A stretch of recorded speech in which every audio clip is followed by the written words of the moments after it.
Well, good morning, friends and family. Welcome to our Saturday, October 5th edition of the Walking with Jesus devotional. Today we're on page 50 and 51 of our reader, and we are looking at Jesus' teaching on what is most important.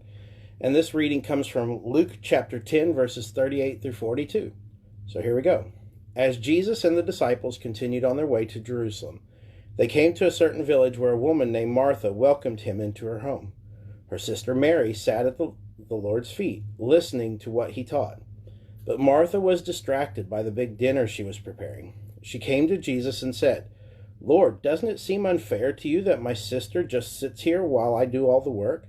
Tell her to come and help me." But the Lord said to her, "Dear Martha, you are worried and upset over all these details. There is only one thing worth being concerned about. Mary has discovered it, and it will not be taken away from her." So this is a fairly prominent passage that I've heard preached many times when I was younger. I have to admit that I personally haven't preached it very often, simply because I just haven't got to it. But the thought that occurs to me is simply the truth of this passage.